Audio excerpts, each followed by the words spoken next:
This is the Medical Minutes Podcast on the All Indiana Podcast Network.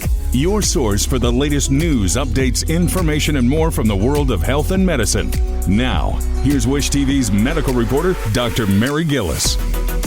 From Wish TV, I'm medical reporter Dr. Mary Gillis, and this is Medical Minutes on the All Indiana Podcast Network. Smoking while wearing a mask connected to a home oxygen tank makes for a bad combination. When the two are in close proximity, the result can lead to a fire that is more intense and severe than others.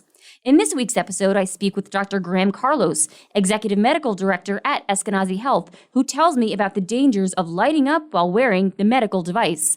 Our conversation is next. We're talking about burns and like oxygen and smoking. Would you tell me in Hoosiers, that's one of the number one ways in which I'd love to. And I have another study to share with you that I authored. So people would be surprised here at Eskenazi, where we're a referral center for burn care, how many Hoosiers develop burns from smoking while utilizing home oxygen. Many patients who require home oxygen, unfortunately, have smoked or continue to smoke. So that places them at very high risk of burn injuries, particularly if they light up while they're on oxygen. We average 1 to 2 patients a month here that are sent from all over Indiana that have these injuries. What's particularly scary is that when fires start in their homes, they not only place themselves at risk, but their loved ones and the first responders that come to help them. One of the big controversial issues, Mary, is whether or not we should be giving home oxygen to patients who we know continue to smoke. And that's been a very difficult decision for healthcare in general, not only in this country, but in other countries, because we know that we do see injuries from smoking on home oxygen, and they're associated with a high mortality risk for the patient, but also the first responders. So I'm not familiar how that happens. I mean, or do we get too close to the oxygen tank? Are we smoking while we're while we're having our oxygen? I mean, did we not put out a cigarette butt? And I mean, I don't know, like what happens? What's the situation? What's the scenario?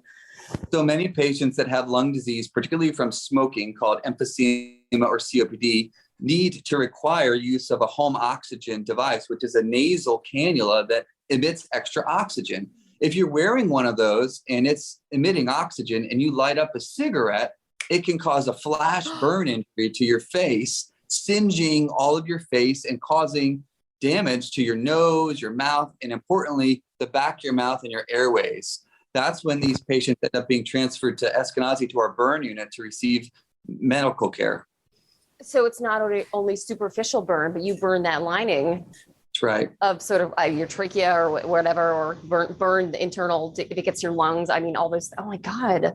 Wow. Yes, it can set clothes on fire, and it can lead to a small explosion that can set nearby things on fire depending on where you are. So we see everything from simple flash burns to the face to dangerous house and apartment fires that are started from home oxygen use. I mean, doesn't make sense to me that someone is on oxygen. And I mean, smoking is an addiction. You know, I understand an addiction, fortunately, not something I've experienced myself, but, being someone, right, just being in the scientific field and it's really, your brain chemicals and all that kind of stuff. I know you know this, but sometimes it confuses me that you cannot scare someone of stopping a health behavior. It's not enough. And some people you can, some people you can't. And it's all about perception of risk, right? I mean, I guess I go to like someone with diabetes. Okay, but the perception of risk could be it's very small that, this is something that I'm going to, I don't really need to manage it as much as my doctors are telling me. And then there's someone who gets like 122 over 82 for their blood pressure. And they're like, oh my gosh, and they flip out. Perception of risk is sort of overreaction, but that's a totally different thing that's going on, which I'm just kind of thinking as you're talking to me about these things. Okay, gosh, your message to people out there that are engaging in this behavior and the consequences, like we talked about both, not only the superficial burns, but the internal burns, but also, gosh, someone losing their home. Right. So we counsel all of our patients about this, about the importance, if you're on home oxygen, to avoid flames, avoid candles, avoid lighting a cigarette. All those things are so important That being said, sometimes people just forget, unfortunately, Mary. Sometimes their draw to smoke a cigarette is so much that they lose sight of the big picture.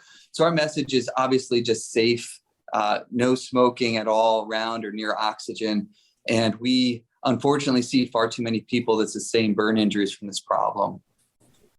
Would you tell me one more time how the sort of the combination of the fire and the oxygen, sort of that combustion, how that works? I'm trying to sort of visualize what's happening.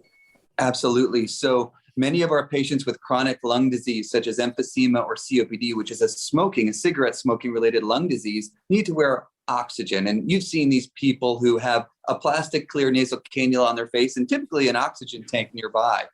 Well, that provides higher levels of oxygen in and around the nose and mouth, such that if you light a cigarette and you're near the higher concentration of oxygen, that can cause an explosion, which can burn the skin, the nose hairs, and deeper into the airways, leading to swelling, inflammation, and lots of need for medical care, acute medical care for those patients.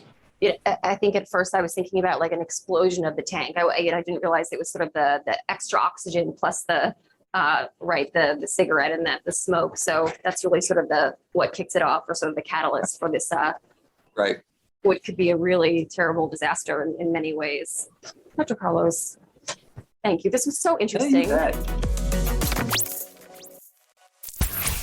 This has been Medical Minutes from Wish TV. I'm medical reporter Dr. Mary Gillis. Be sure to follow and subscribe to this podcast and check out new updates every week. You can also learn more at wishtv.com and when you follow Wish TV on Facebook. This is the Medical Minutes Podcast with Wish TV's Dr. Mary Gillis. Be informed and stay connected for the latest news and information when you like, subscribe, and follow this podcast, and discover even more from the All Indiana Podcast Network.